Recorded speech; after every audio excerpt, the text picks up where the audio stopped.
This week on The Futurists, Pablos Holman.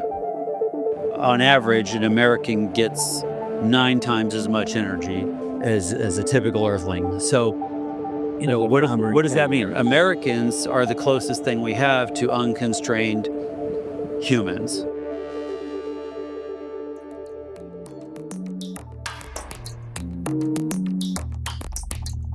One of the biggest, craziest estimates that's coming out right now is that by 2050, there's likely to be, 1.2 to 1.6 billion eco-refugees, people displaced by climate. And, if you look at the recent wildfires in California and the rising cost of extreme weather events, hurricanes and so forth, Superstorm Sandy, etc., it's estimated that by the middle of next decade, the cost of extreme weather losses will be about the same as what the US pays on military expenses. Now, we spend a lot on military. Yeah, over $1 trillion, right? So the idea is 1.6 billion eco-refugees or climate refugees by when? 2050. By 2050, so 25 years. Yeah. So 25 years. And the examples we have so far are like Katrina-type things and California wildfires. Yeah, the biggest problem is food scarcity, right? Food scarcity. Yeah, what are good examples of food scarcity? So a lot of the southern border pressure in the US was arguably because of food scarcity, because you have in Ecuador and places like that, where, Guatemala, etc., where the big influx is coming from, that they have already seen their staple crops lose viability because the increases in temperature there are enough that it's super sensitive to temperature change. Those crops then have issues growing. So that's at least, the UN has estimated up to 120 million of the refugees last year, displaced peoples, were displaced in part by climate. Well, I haven't studied this particular issue directly. I could make up some random. I could make up some observations. But let's talk about the tech that could solve. Right. So if you think problems, this through, right? You've got, like California wildfires is probably not a representative. I don't know how many people are displaced by that. Something like a few tens of thousands. Yes. Okay. And so that doesn't register in the 1 billion number. The if you look at Central American, Bangladesh going underwater, you've got a lot of the Pacific Islands. Is Bangladesh going underwater? Or is it just a projection? Projection by 2100. So I don't know how common the flooding will be in the 2050s. Yeah, there is a bit of a weird problem where humans are overwhelmingly attracted to settling by the coasts. Yes. And I get that there's like some... Well, we used to do trade with ships. Yeah, you used to do trade with ships, and ports were a meaningful employer and that kind of thing. So now I think we do it just because of a romantic idea of being near the water. But I don't know that there's necessarily that we should take it for granted that that's the right place for people to live. Yeah. And, when you look at situations like New Orleans, I don't want to say that they had it coming, but it's not like you can't guess that there's going to be another hurricane there. Yeah. And Miami is the same, right? Miami too, exactly. Yeah. It's like, let's just spend as much as possible in the most vulnerable spot. So, yeah, exactly. And I think there's there's different cultural dynamics that sort of make people want to do that. And some people, I think, like living on the edge, and that's why they do it, or they want to. It's expensive because you can sort of afford to say that or afford to express that you can afford to lose this or whatever. I don't know. So there's some of that stuff going on, but by and large, that's got to be a small fraction of the number in what they call eco-refugees, I guess. So if you take it as a representative example, what's going on in Central American countries, okay, if there's a food scarcity problem, and again, I'm totally making it up here, but if there's a food scarcity problem that's attributed to temperatures rising, making crops not viable, then, that has happened in a lot of places. And there is a sort of long-term adaptation cycle, where you have to figure out what does grow here now. Correct. And maybe they can scale up and do avocados or something that Californians pay a lot for. But so I think it's not that there's not an option. They still have fertile land. And yeah, of course, it sucks to have your industry damaged, and I'm not trying to belittle anyone's situation. But if you look at one of those places and say, okay, well, if we were starting from scratch today, what would we do? You would probably have a whole bunch of crops that you could do there instead. And so the question is less about, is it impossible to live here? And it's more about, is our old industry, our old way of life, our old expectation and normal something that we can continue to expect to work? And I think in a lot of ways that's just never true anywhere. Yeah. And so people go down kicking and screaming, and again, need a lot of compassion for people who weren't in a position. But I mean, we're getting to the point yeah. in places like Texas and California and New South Wales and Victoria, where I'm from in Australia, as examples, where the grids are failing in extreme heat zones and stuff like that. So so it's not it's clearly running out of steam. So really, it doesn't really matter if you're having an argument over fossil fuels versus solar or nuclear generation, for example. We are going to have to adapt the grid. And the reality is, solar and wind are magnitudes cheaper than coal and gas. So, it's probably cheaper these days to build an entirely new solar farm than it is just to service an existing coal plant, right?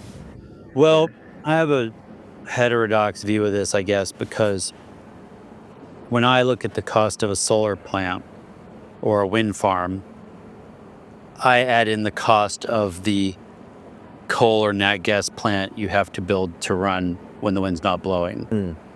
Nobody else wants to do that. And so, unfortunately, if you do look at those numbers combined, you're looking at, a super efficient wind farm, but you end up with months at a time where there's no wind. And in that period, you still need power, and there's no storage that lasts for months. Yeah. And so the storage that you use is coal, or increasingly in places, natural gas.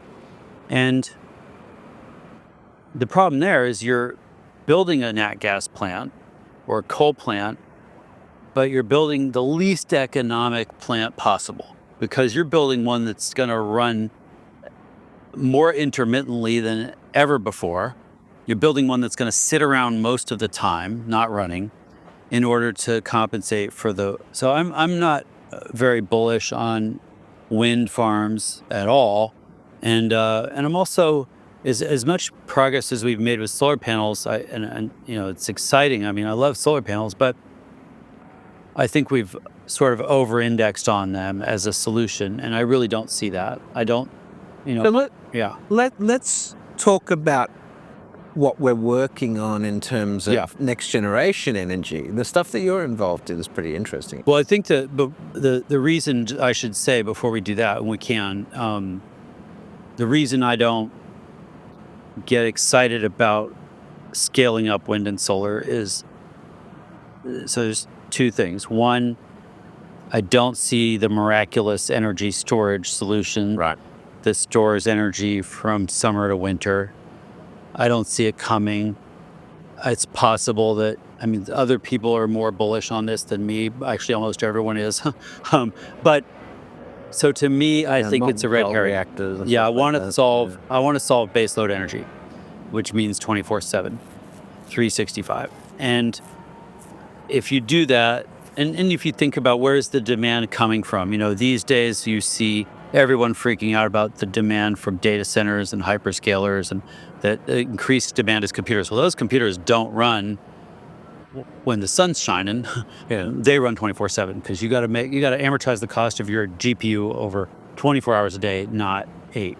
So to me, we've done a lot to bring the cost of solar down. It's been very helpful in a lot of places. We should celebrate that and acknowledge it, but we should not allow ourselves to be fooled into thinking that this is going to be a solution. And, just to be as, big as possible about this, like what I do is I typically show Germany's numbers because they're the ones who got the most ahead of this. They're the ones who invested the most in trying to scale up solar.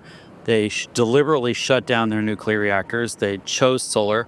I don't know if you've been to Germany in the winter, but the sun don't shine.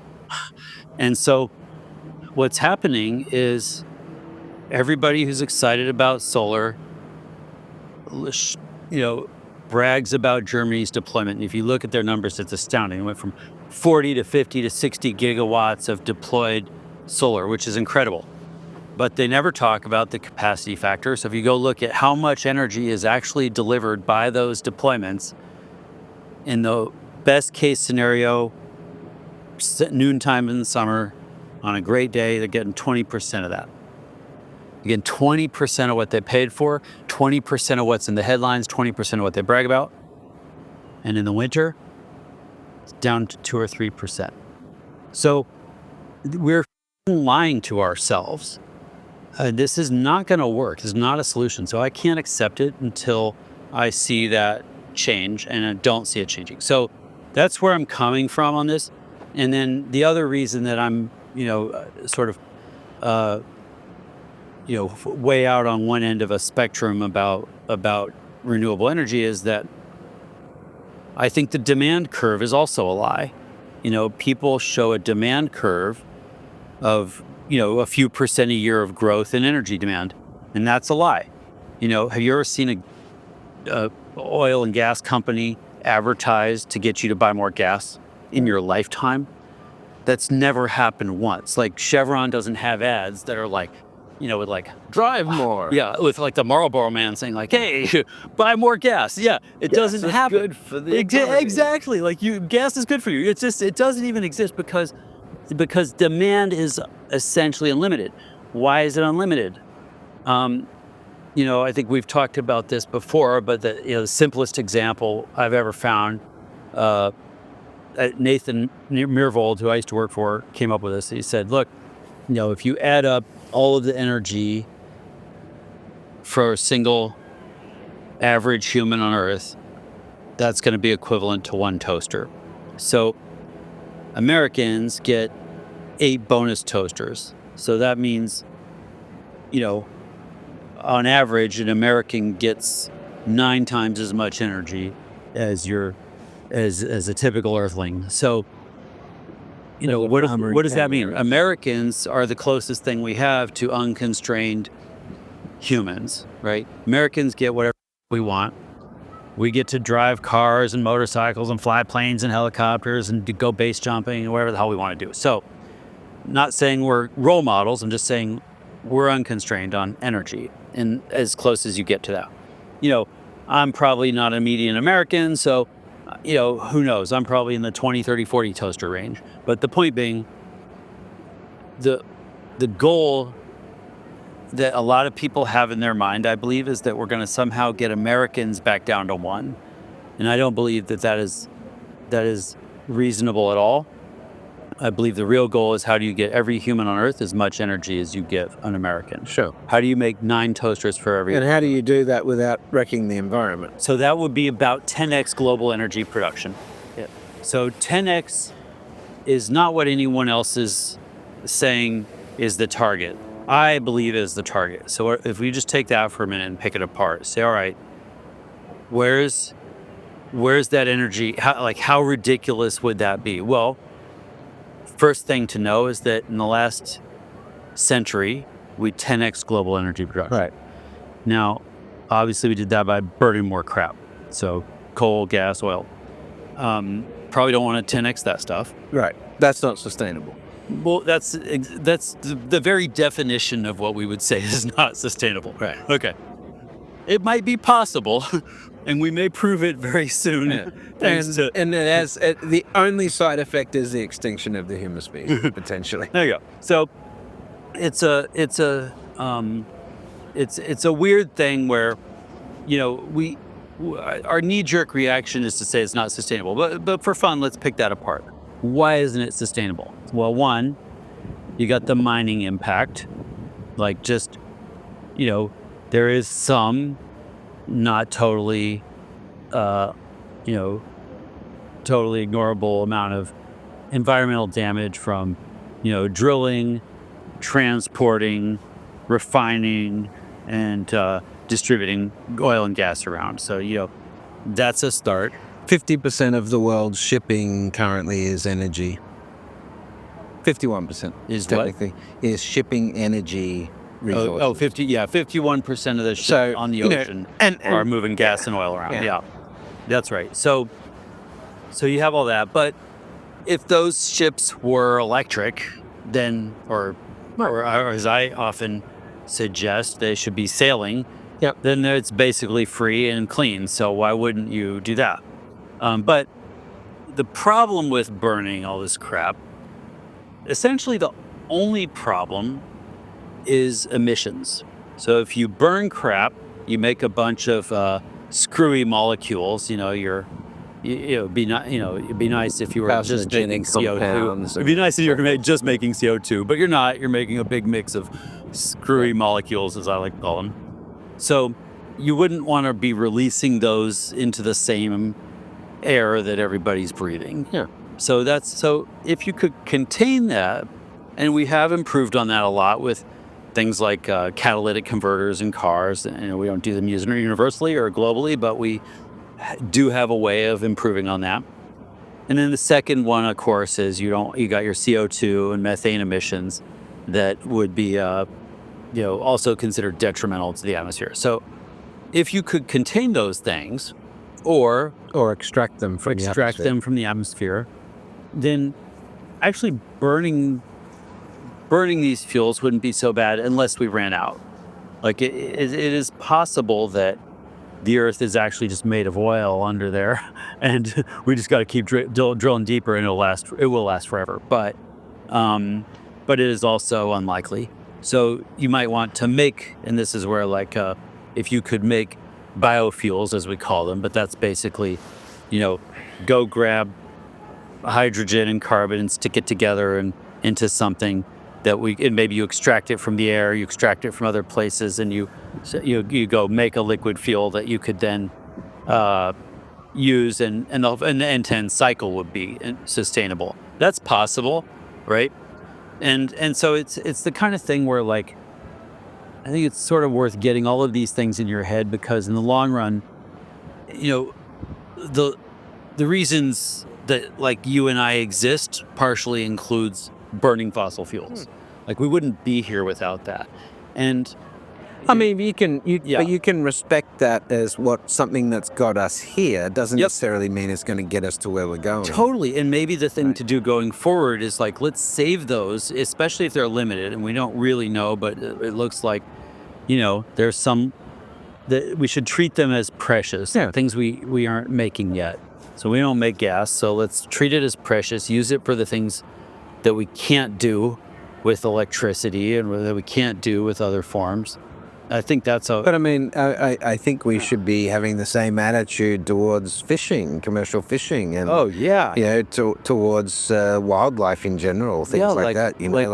Balance it out. If you're gonna take the fish, then plant more. Just plant trees that you cut. There ought to be some easily. It's that there's just arithmetic there. You don't need Navier-Stokes to solve that. You cut a tree, you plant a tree. How hard is it? Something like that should be done for fish and for fuel, and I think that these things could be just managed in a really good way going forward. If we get to a point where we have take the solar farms, I would on solar farms so much if we were using them to go make clean hydrogen or ammonia or whatever, go use those things to make the fuels that we need, that we want. And then, that to me makes some sense. But there's a problem, which is that people have this kind of, you know, simplistic view of fossil fuels. I mean, look, I think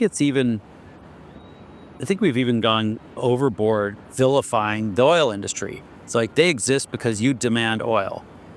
Full stop. Now, there might be some bad behavior and some fraudulent and some, and some things that need to be improved in those industries, like any industry. But the fundamental job of extracting oil and delivering it for people is not only saving lives, it's like it's so important. It's why you exist. So to me, I don't think it buys us a lot to vilify the oil industry for what they do. How they do it, that's a different issue. And maybe they need to be, cleaning up their act, and we've certainly seen bad behavior there. But we need an oil industry. And so until we can make the better solution, I think it's people are going overboard, kind of trying to place the blame somewhere. Well, yeah, I mean, in reality, our energy needs are changing, so we're going to have to solve it. There's no real choice. And, Yep. we are making transitions where it matters, like electric vehicles and, vertical farming and stuff like that, for some of this. The EVs are interesting. China has come out of nowhere to be now, 40% of motor vehicle production around the world, and just being here in Bangkok, I'm sure you've seen all the electric. They're all electric Chinese cars on the road. Yes, all over. I haven't seen any Teslas, but I've seen BYD. Yeah, there's a few Teslas, but BYD and Zeekr and Geely and all those guys are here, and they're making. They're no compromise. No, but they aren't. I travel in them like using Grab, which is the Uber equivalent here. They're great vehicles. Really, is there a together? Just because I don't know,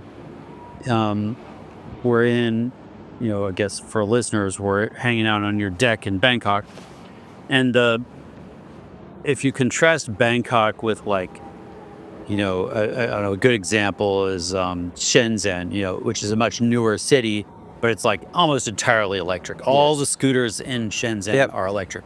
Here, I don't think I've seen more than one electric scooter. No, they're only just starting now. It's partially, there's not charging stations, so it's if they want to get serious about EVs, but there's so many EVs coming, so you do see now all of the shopping centers have charging stands, and they're always fully allocated. So I think the demand for charging stations is pretty high. And then there's some local initiative to bury all these cables, for all the power cables. Correct, yeah. And then so presumably upgrade the grid to handle. Yeah, and they're also working on runaway flow, overflow ponds and things like that for flooding and diverting techniques and things like that, because they have got some problems with flooding. So here's an interesting one. You go for the futurists. You just said, it's sort of, I don't know exactly how you said it, but sort of surprising or astounding that China is doing so much of the EV production. And that seems like it would have actually been a really easy conclusion to forecast. If almost at any point, probably from the day that Tesla shipped a Model S, you could have said, all right, what's the future of EVs and EV production? And it wouldn't have been hard to figure out that China was going to be from China. I mean, did anybody? No, there was actually interesting debate on that. Oh, okay. And of course they were able to compete far quicker than people anticipated. But people anticipated they would get into the game, but what they didn't, part of the problem you've got is sort of the American view generally of Chinese innovation is, well, they steal all the designs, IP from the US, and then they improve the production capabilities. But what's actually happening in China now, which Kai-Fu Lee talks about and so forth, is that actually the innovation in China is a lot more aggressive. And so in some areas, patent production and things like that, China seems to have at least caught up with the US, and on EVs, they're clearly surpassed on solar deployment. They've surpassed the US, and so forth. So there is, industrial level automation in Shenzhen is another great example. The automation of the traffic and emergency, resources there. The automation of government systems and things like that. Shenzhen is an amazing example of city level AI, adoption and industrial level. Look, city level surveillance is incredible. If you're a visitor like me, it feels you feel like a toddler because like my girlfriend has to basically shepherd me around and buy me lunch and stuff because I can't pay for anything. They don't take credit cards. I don't have my version of WeChat won't let me pay. I can't even buy lunch at McDonald's in Shenzhen. But I was gonna say you mentioned the EV production in China. If you look, it's kind of like right now there's this sort of classically American sort of argument going on about EVs are, you know, not the panacea that everybody claims they are, and because historically the auto industry was a big deal in America, it's one of these sort of political footballs where they kind of say, you know, we got to rebuild American manufacturing, and automotive is the place to start, and they want to like make it America into an automotive manufacturing center again, and the way that, and like it's not about EVs. It's like Ford and Chevy are like, no, we're making internal combustion engines again, and this is what's happening. And so, is China making ICE No, cars because or all electric? well, you have to put it in context of the problems they had in, the biggest political crisis in China well, there's a few. There's obviously been the student protest in the 80s, but and more recently you've had the real estate market and the tech, the pushback against the tech billionaires and so forth. But prior to that, there was a fairly significant political shift in Beijing with people basically that said, we're not going to put up with this pollution anymore. Yeah. Right. Okay. And that was a significant risk to the CCP power base because the tide had shifted, where their messaging was, no, it's fine, the air quality is great, and people just in the end and this doesn't happen today. I mean, the Chinese people love the Chinese government and the CCP got on board with solving, but they got on board with solving it, and so as part of that, then there is a broad regulatory imperative to move to EVs. So in Beijing and Shanghai today, you see different colored number plates, and so if you've got a green number plate, right, green with white lettering, I think it is, versus the white with blue or the blue and white lettering, the blue and the white is ICE vehicles, and the green is EVs. The green vehicles travel on the roads toll-free. Right, and the tolls are higher for the combustion vehicles. Got it. There's congestion charge for the cities for internal combustion engines and so on. But presumably the EV industry in China is going, but vast majority towards electric. Now, yes, it's vastly electric, and to be honest, the view of the Chinese people to the American approach to vehicles is that it's ridiculous how primitive their vehicles are, right? Because, the other thing is you've got, electric vehicles are massively more, they have less maintenance issues. Right. And then, now with the tech they're throwing at this stuff, these vehicles with the electric vehicles, what they can do, it's insane, So, a Chinese would view that strategy by the US as very rearward looking. Right?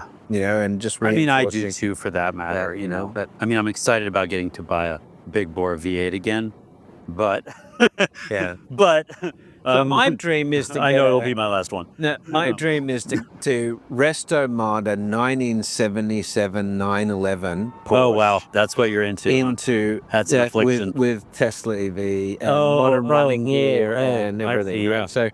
So Tesla motors, but modern suspension. No, you could do it. I mean, Yeah. I'm sure that's getting easier every day. Yeah, for sure. That's going to be an expensive custom job, but Yeah, but as we Cool. were talking about,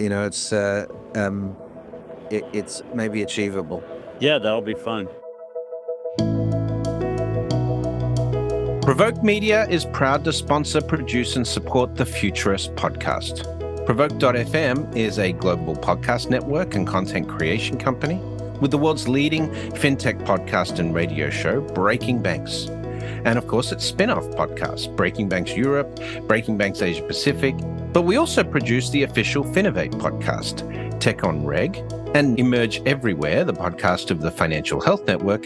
For information about all our podcasts, go to provoke.fm or check out Breaking Banks, the world's #1 fintech podcast and radio show. We haven't really talked about what comes next on Okay, the energy yeah. front, and Let's because I know this is one of your specialties. Yeah, I mean, it started for me because, I don't know, almost, let's see, about 18 years ago, something like that. We'd started the Intellectual Ventures Lab to invent for these kinds of things. And one of the things we took on was energy. And the presumption for us was that, we'll invent, cool battery tech or better solar panels or something.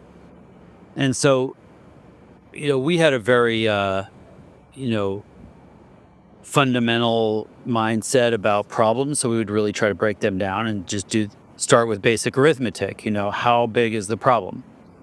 And when you start adding up the size of the problem for energy, anyone can do this. You don't have to be, you don't need to be a professor. You just get a napkin and a Sharpie and start adding up how much energy is needed, and you'll pretty quickly get something like the 10 toaster thing I described earlier. And so when you see the problem that way, it as we did, it just sort of steered us towards solving the greater problem. It's like, all right, well, how do you solve for baseload? How do you solve for the global scale of the problem? We're trying to save the world, not just America. Right. So we need something that's going to work. So that pretty quickly steered us toward, and we did work on batteries and other things for a while, but it heavily steered us towards nuclear reactors. And fortunately, we had some inventors on our team that had been involved in reactor development at Lawrence Livermore, and we have the kind of people around who had a lot of experience and a good start on this. So we revisited kind of the history of nuclear reactors and figured out some of these technologies that had been sort of, I'd say, like dabbled in previously, had a lot more potential than had ever been developed.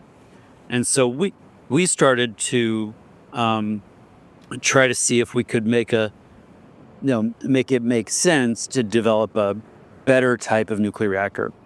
And we built this team, which we actually spun out pretty early as a company called TerraPower. And a lot of people have heard of TerraPower because this is the most modern nuclear reactor technology, you could say. It's called a traveling wave reactor.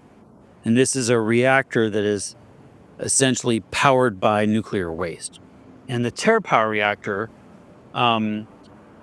you start with uranium left over from enriching fuel for today's reactors, or from making bombs, which is where most of it came from. So we have a lot of uranium just laying around, and it's low grade, not very radioactive stuff. It's in giant stockpiles, and we have enough of that to power the entire planet, including growth for like 1,000 years in stockpiles. You don't even have to mine uranium. You just have to build a reactor that can put it to use.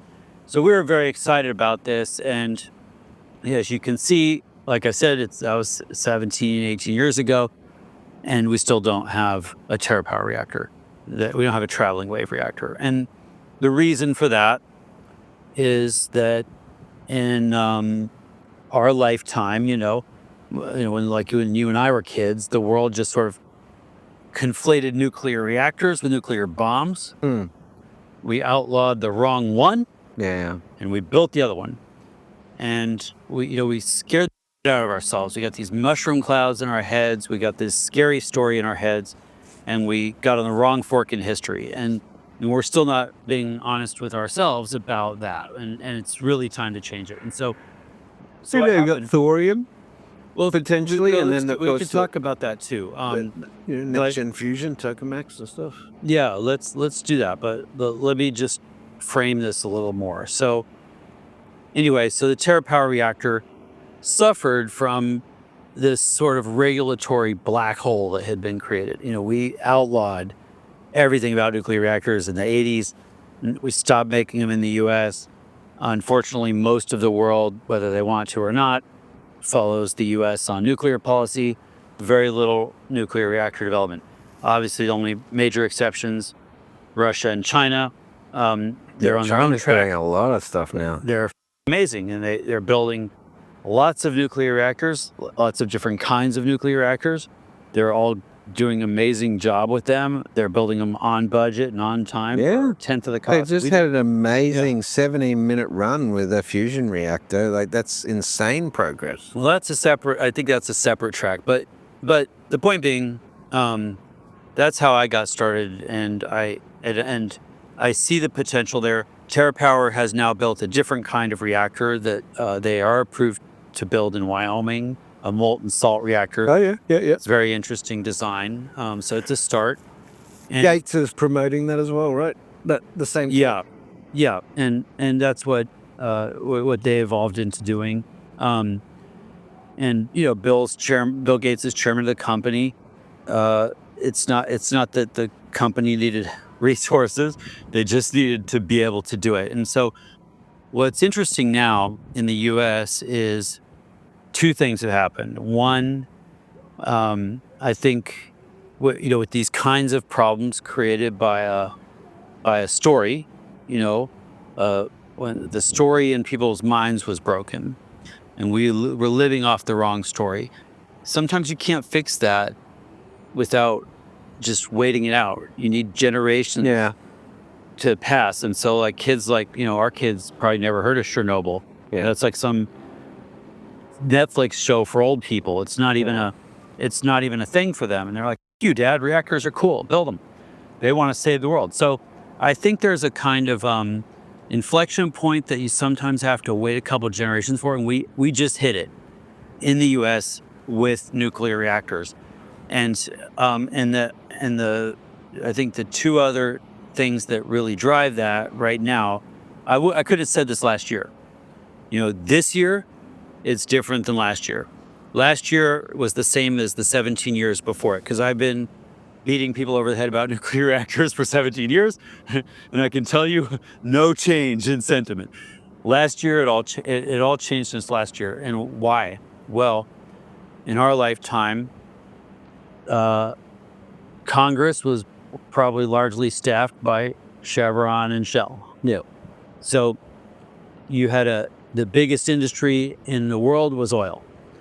And they had the biggest... The world's most valuable companies were oil companies. Exactly right. Now, the majority of commodities trade was energy. Yeah. The majority of shipping is still energy. Yeah. But now the most valuable companies in the world, hyperscalers. Yeah. It's all tech companies. Yeah. And those guys all this year realized, holy, to power all these chips we bought from NVIDIA, we have to hyperscale energy. We need hyperscale energy. And to do that, it's got to be clean, it's got to be cheap, and it's got to be baseload. Yeah. So now, who runs Congress? Who staffs Congress? Biggest lobby, most money comes from tech, not oil. So Congress has flipped. So in April, they passed this huge look at Elon. Exactly. Well, I don't know that Elon gets credit for that one, but I mean, you look at Elon in terms of his involvement in the political. Oh yeah, right? and so he's helping for sure to drive. He's pushing electrification, which we also need. He's obviously big on solar, but we're also freeing up nuclear. And so the Advance Act is mostly about freeing up nuclear, getting the NRC to approve nuclear reactors. So that's happening. And we're now at a point where we finally get to build and deploy and create new nuclear reactor technology. And it's so exciting. I mean, I think this is the most important thing, and people don't realize is how big of a deal it is. And just to wrap up on this, so we can talk about these other things. We backed a company called Deep Fission, which invented a reactor that'll fit through a manhole, and they bury it a mile deep in a borehole. So this reactor is a mile from anyone's backyard. It's buried under 10 billion tons of rock. It's unquestionably safe. It's based on existing reactor tech that's very well understood. It's the same technology used in the 92 reactors we have running in the US, but it's a new design. And it's small in the sense that, you could build this thing in a factory like a Toyota. It's about the size of a Toyota. We can make thousands of them in factories, and you can get economies of scale, which has never been true for reactors before. And you could bury this thing under a data center, under a skyscraper or a neighborhood, and it's enough power to run those things. And so it's an exciting advancement in making small, what we call SMRs, or small modular reactors, possible. This is in the kind of 15 to 30 megawatt range. And we can just start to make thousands of them, put them everywhere in the world. So to me, that's very exciting because it doesn't rely on weather. It doesn't rely on geology. It doesn't rely on resource extraction. I mean, use uranium, but we have a lot of ways of getting that. It doesn't take, you don't have to mine a lot of uranium. The amount of uranium a reactor will burn to power you for your entire lifetime would fit in a coffee mug. That's how much waste you make if you're powered by a nuclear reactor. If you do it with coal, it's like 140 rail cars full of coal. Yeah. It's insane how much waste. So this is an exciting moment because not only do we have the technology, we have the commercial and financial will, and we have the regulatory environment that's going to make all this possible. So that's why now is the moment where I'm most excited about nuclear reactors, even though I've been excited for a long time.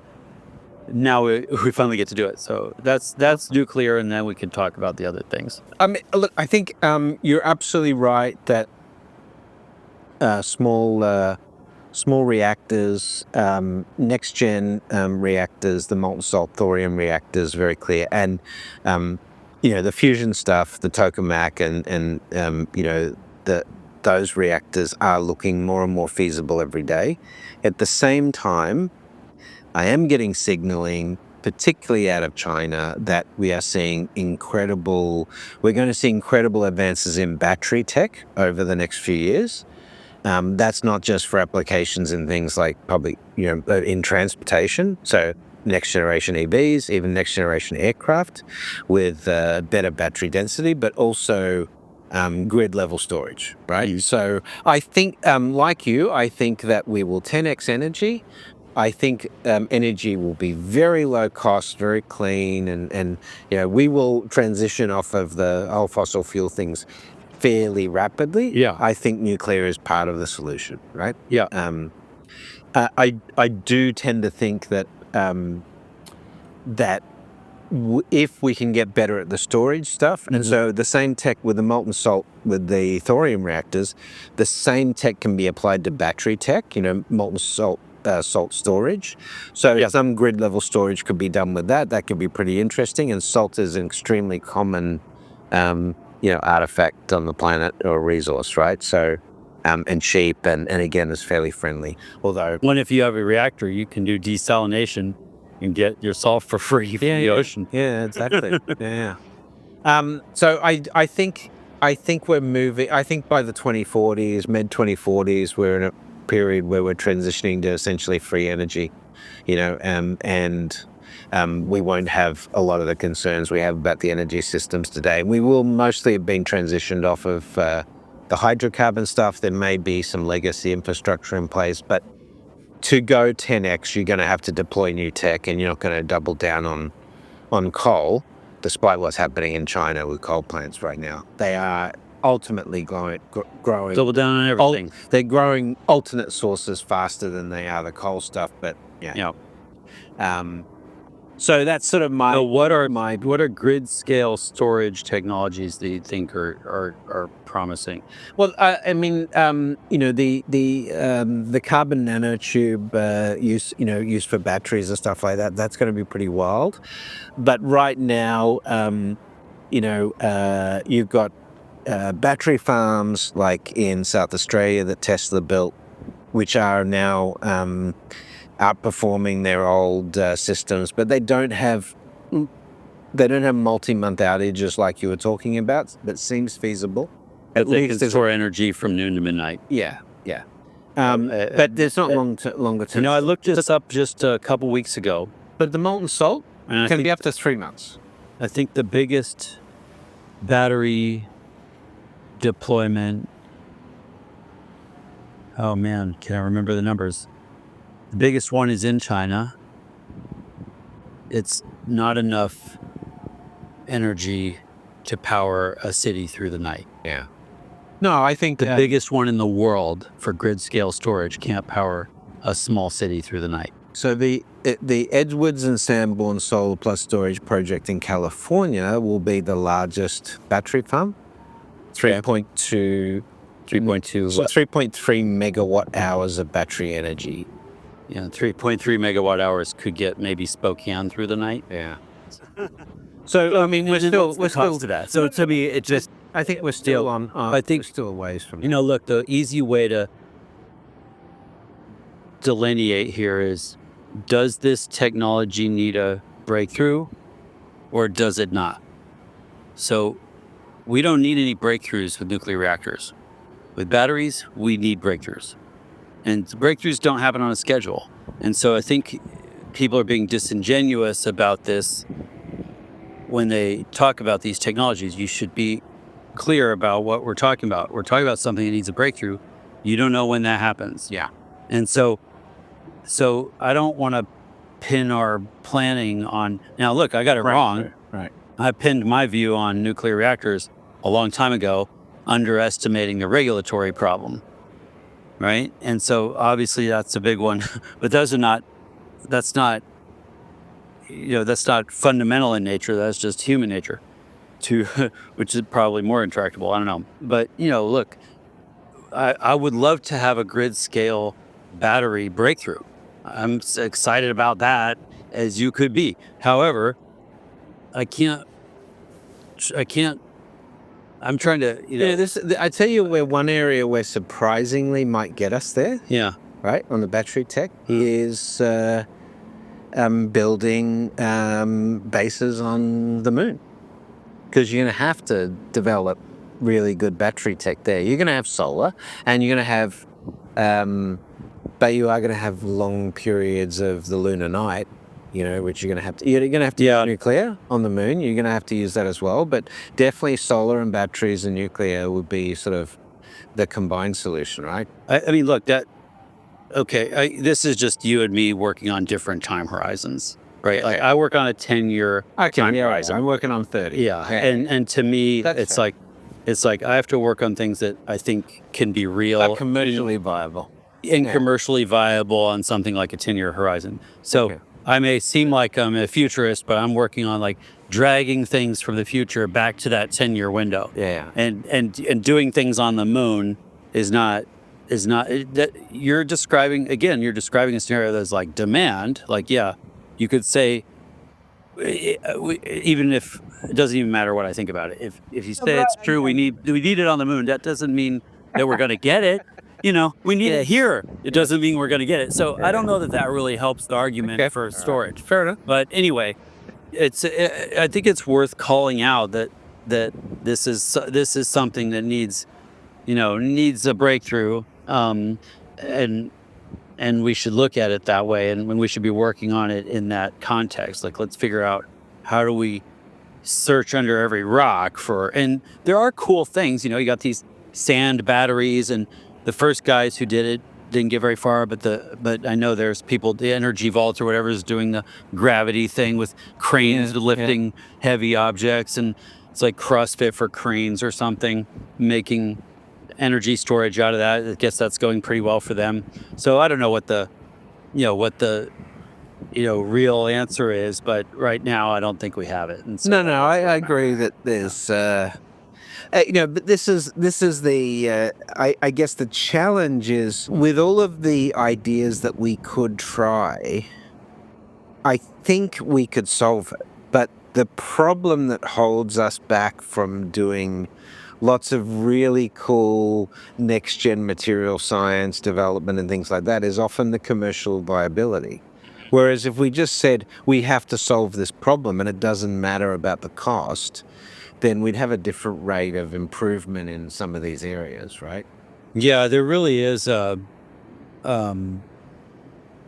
mean, why aren't we as a human species now already optimized on that path versus, and it's a philosophical conversation, but versus, well, let's just go at the pace that the market can accept, because the market's the core driver of decision making here. Yeah, it's interesting problem because there's a lot you could say here.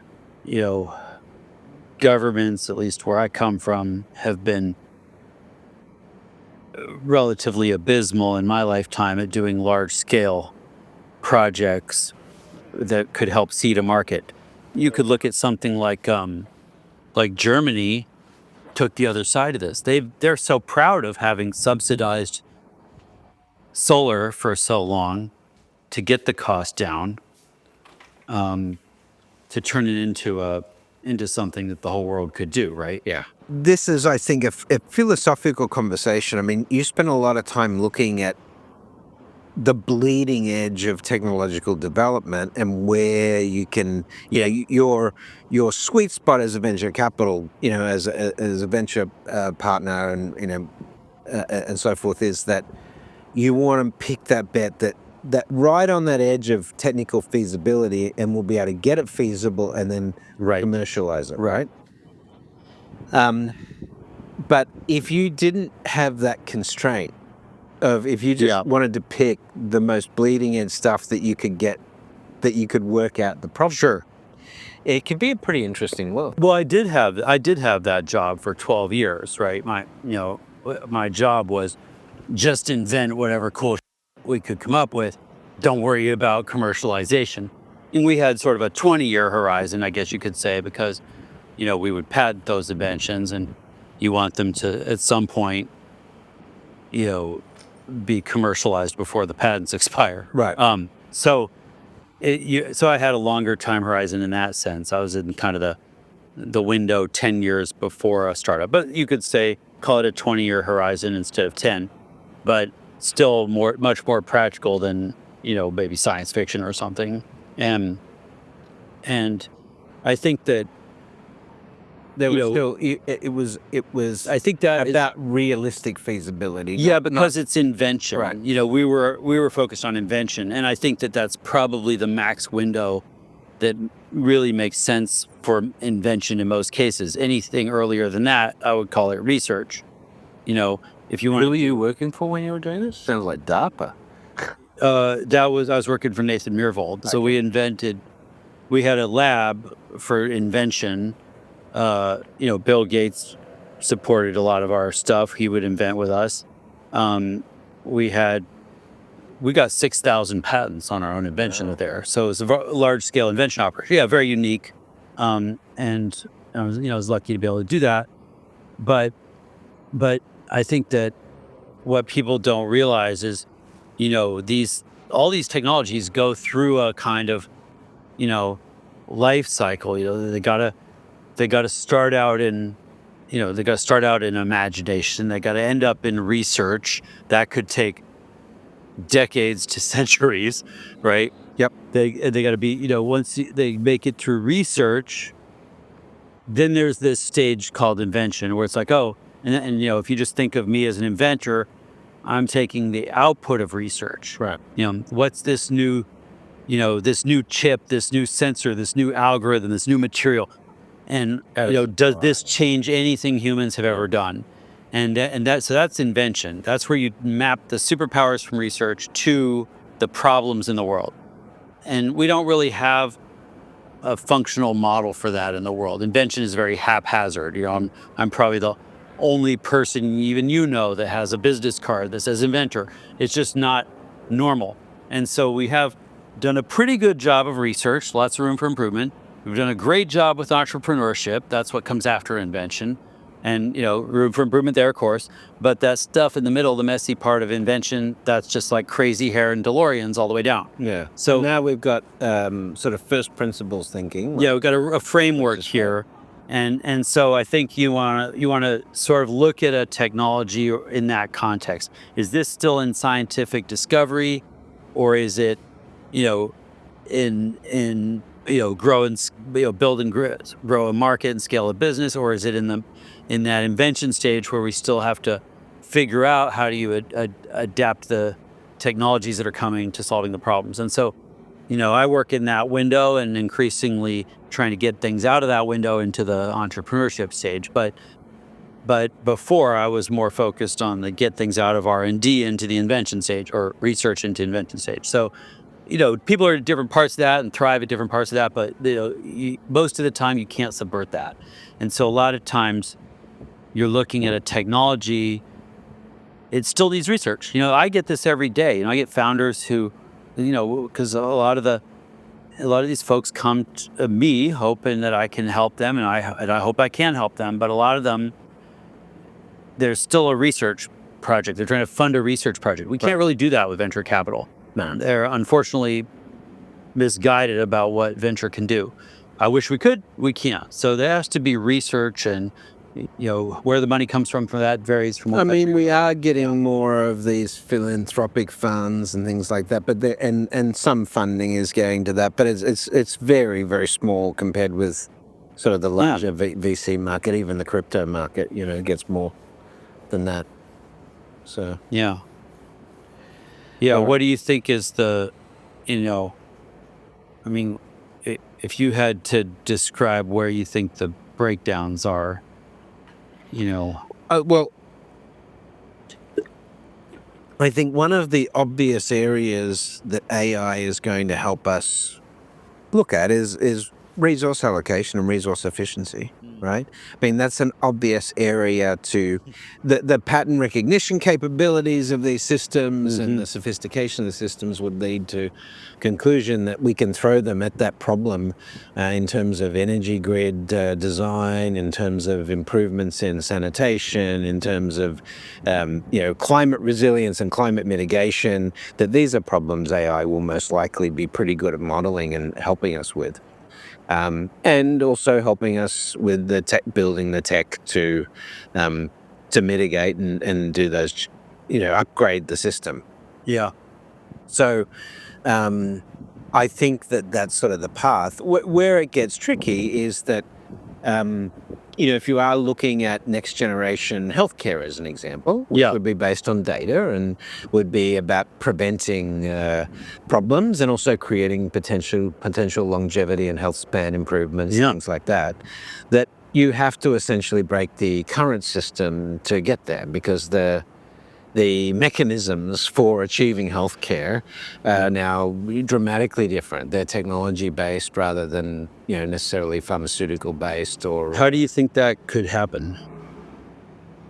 Well, you would have to see a society like China, or Saudi potentially, or Dubai, UAE, adopt that and have very clear success in terms of reducing the cost of national health care while dramatically improving outcomes at the same time. And then it would be a point where all of the socialist, democratic socialist countries and so forth would say, well, this is the most efficient use of taxpayers' funds and it's going to get us better socialized, nationalized healthcare. Let's do that. Yeah. Of course we'll do that. And we're going to save money at the same time. There'll be no argument. And then you'll have this wave of improvement where the US will be the last to do it because, Yeah, I think you're right about that. yeah. But at least in the industrialized nations. And then, you're rolling that out across the world because the cost of healthcare is plummeting. The ability of AI to diagnose and create new compounds and proteins and gene therapy and all of that means that good quality healthcare becomes broadly accessible fairly quickly. It seems That's an example of a system that yeah. needs to be disrupted to get that outcome. Sorry. It seems very unlikely to me that even though we have 190 some countries, that even in the ones with the best leadership, they're going to be proactive enough to design this from the top down. It seems like we need, I don't know, I feel like we need like a healthcare DMZ or something like or free trade zone for biotech or something. So this is why I mentioned Saudi, because Saudi now has a health data sandbox, right? So they extract all of every test that's done anywhere in Saudi at a clinic or a hospital is entered into the system. Oh, cool. The test results and so forth are there. Okay. And you can get a snapshot of that data. So there's data. That's cool. Stripped out of identifying information. Yeah. That's tokenized. Yeah. It's a pretty advanced blockchain-based system that they're trialing. And, I think it's going to be stuff like that plus commercialization, right? By for AI diagnostics, for example, you're already seeing hospitals incorporate AI diagnostics in oncology because we're getting much better results from, the algorithmic diagnostic stuff than humans, So I think that's going to happen organically. Yeah. But Good. the medicine approach, the fact that it's now a data-driven approach to health, not we'll give you a medicine to mask the symptoms, we're actually looking at the genetic causes of diseases and trying to edit those genes out, as well as, looking at, mitochondria and how the engines of cells work and cell senescence and all of those things, right? Yeah. And we're looking at therapeutics on that don't fit into the current model of pharmaceutical stuff, highly targeted, personalized to your DNA, things like that. So, and the tech that's driving this is net new tech. So you're talking about net new infrastructure for a lot of this stuff. Yeah. That is going to be competing with the sort of mass market. But at the same time, you do have some mass demand for, look at new compounds like GLP-1s, the semaglutides and this sort of stuff. And the longevity meds and compounds are going to be produced by those organizations. And they're going to be using AI to, like in silico medicine is doing now to create new medicines and compounds. So but it's going to be more of a hybrid system that evolves, I guess. Yeah, it feels like there's all that stuff is great, but we need a place where you could create a drug, test a drug, deliver a drug, or, any other, not just drug, but any other possible therapy. Using digital twins, for drug testing, we should be able to get to, a good enough models on that. We're working on it in two places. One is microbiome. Yep. So we have a team that made a gut simulator.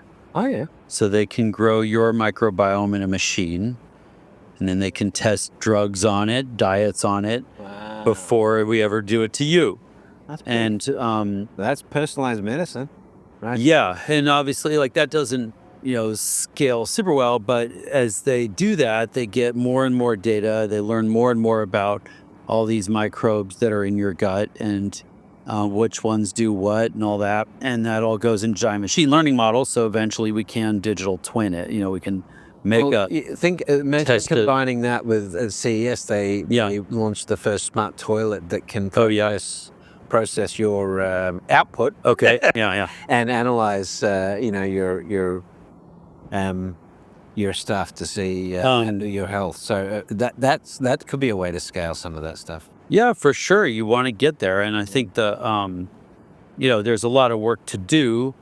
thousands of PhDs need to be done to explore these microbes and figure out what they're good for. But this is where potential highly automated economies with UBI gives us the ability to pursue these things without the commercial constraints that we have today. Well, that was a wild veer into Albuquerque, but I don't know how you got there, but all right.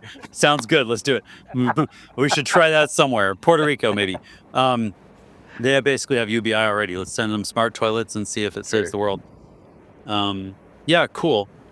So what? Oh, so then, we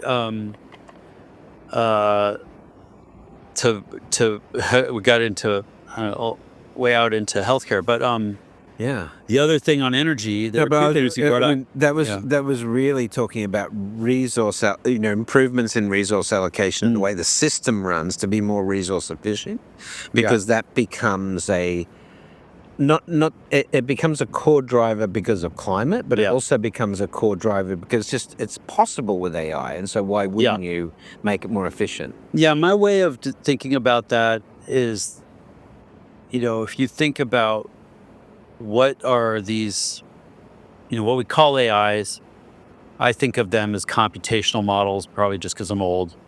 But fundamentally, what do? They're there to take a lot of data and help us use it to make better decisions. And so if you sort of extrapolate and say, all right, well, Excel was there to use data to make better decisions. In our lifetime, Excel was kind of how people did that. Now, Excel is essentially obsolete. Yep. You use a machine learning model that has all the data about your business, and it helps you make a better decision. And within the next couple of years, every business will be running off of some kind of model. Yeah, the high agents and and so and it's not hard to imagine that if that all works, then a century from now, governments would do it too. Yes. And they'll have models that help them say, well, hey, if we pass this 800-page bill that no congressman has ever read, what might happen? We could sort of have the AIs. Well, if you tell us to automate the process of government, which conceivably you must, because all the corporations are doing it. So taxpayers and the industry is going to demand the government does it as well. That's right. Well, that's optimally, yes. Optimally. But, there's lots of things people are doing of their governments that they don't get. Yeah. But look, we've had e-services. A number of countries have done that very well. Dubai does it extraordinarily well. Yeah, sure. Estonia does it well. China does it well, although some in the West would argue that's the surveillance state working. But the point is that we are seeing this happen in some locations, but it's not universal. Mm-hmm. So this sort of adaptation is going to be it's super interesting. Fragmented, One, because you can see it's basically just like IT from the 90s proven for a small government, or even large one in the case of China. So why are we not copying that? Why wouldn't every country say, oh yeah, obviously that's better, let's do it? It's so fascinating, how much bullshit there must be to keep a government from internalizing what's obviously working really well. So fascinating. But we see evidence of this all the time. So do you want to talk about fusion reactors? Yeah, so let's finish with fusion. Or if you want to talk about microwave okay, let's do that. So we always the escape. It's the best though. The escape hatch for solar panels, to make me love them again, is you roll them up, stick them in a starship, launch them into space. It looks like it's nighttime in space because we have a bad angle on it. Yeah. The truth is, it's like noon in space all the time. So a solar panel in space would get 8 times as much energy as it does on Earth. It would get sun 24 hours a day. And then it can beam that energy down to Earth using radio waves, microwaves, 10 gigahertz microwave. That That's a frequency that basically goes right around water molecules. So in the atmosphere, it just goes straight through clouds in the middle of the night, no flakes, whatever. And you have a big antenna on the ground that would receive it. And so it's a way to turn solar panels into baseload energy.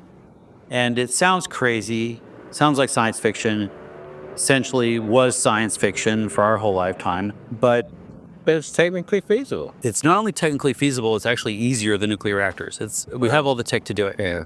The only And with problem, low-cost Starship option and Blue Origin coming yeah, along. exactly right. Yeah, its launch cost is the problem. And launch cost, ironically, has crashed. So now we're at this stage where it's cost effective to do this. And it's getting even better every day. So to me, this is one that I didn't want to like until I started being forced to run the numbers by a team that wants to do it. And they convinced me a couple years ago that this is not only possible, but wildly practical. And so they're aggressively working on developing this company called Virtus Solis. And their plan is to build the first commercial array in 4 years. Wow. Which, is not decades. It's like now. And so anyway, I'm really excited about that one. You can beam the power to the middle of Africa, to Greenland if you want, to the poles, wherever you want energy. You just aim a beam there. And then it's DC, it goes straight on the grid. So you don't need storage, you don't need transmission lines. You could beam it to every city that needs power. And so these are geostationary orbit? They're not, they're geosynchronous. geosynchronous. Or geosynchronous? Yeah, they're geosynchronous. They're way the hell out there. So not LEO, not in LEO, not close to Earth where communication satellites are, where the space junk is. Because they've got to be at a point where they can see the sun 24 hours a day. Exactly right. And so they orbit Earth. I think polar orbits? You actually have a series of orbits at different different angles because you want eccentric ones, right? because you want to be able to send power everywhere on Earth in redundant fashion. So with 3 satellites, they can do redundant power to any one place on Earth. Wow. With only 3. With 18, they could do power to everywhere on Earth all the time. Redundant power everywhere. So it gets pretty exciting because this will be cheaper than coal. It'll happen. And the antennas that collect that energy, do they look like satellite dishes? No, they're just rectennas. So you don't need to see them. You just have to have a field of them. And the field is big. The field is probably 2 kilometers diameter. Right. And the reason for that is they spec the beam to be half the energy density of sunshine. Right. So if you go stand in front of the beam, you'll get warm eventually, like if you stand in the sunshine. Yeah. But it doesn't hurt you. That frequency won't penetrate your skin more than like 1/10 of a millimeter. So it doesn't hurt birds or wildlife or planes or drones or anything else. And it's clean. Yeah. And it's totally clean. So that's an exciting one. And it's much more practical and near term than people realize. Yeah.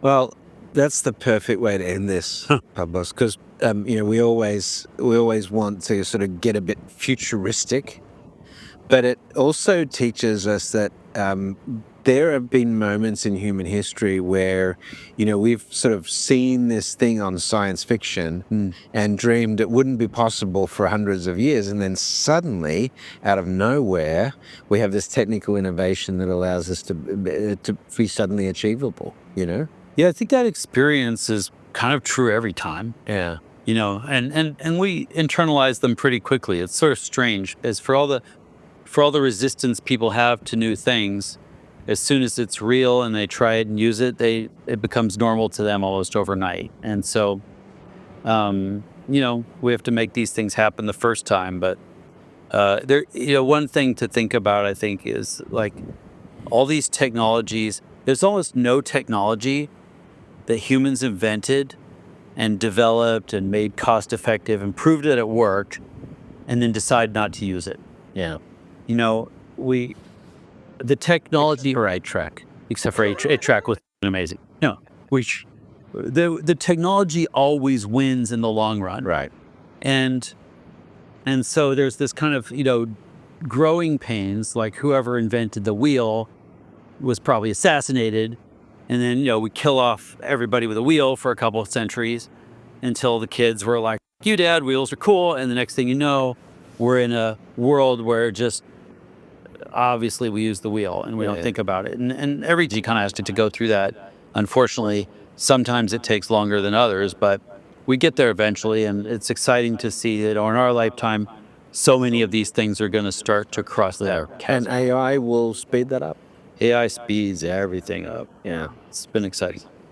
Well, thank you for visiting during your trip in Bangkok. No, thanks. And thanks for dinner and thanks for hanging out. It's exciting to see what you have going here. Good to have you back on the show. Yeah. And we will have you back on later in the year for the launch of your new book.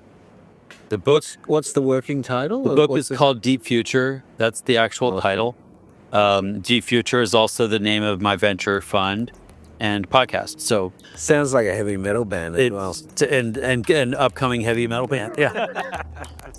Awesome. All right, man. Thanks for catching up. Cool. Well, that's it for the Futurists this week. If you like the show, we sure hope you did. Please subscribe and share it with the people in your community. And don't forget to leave us a 5-star review. That really helps other people find the show. And you can ping us anytime on Instagram and Twitter at Futurist Podcast for the folks that you'd like to see on the show or the questions that you'd like us to ask. Thanks for joining. And as always, we'll see you in the future.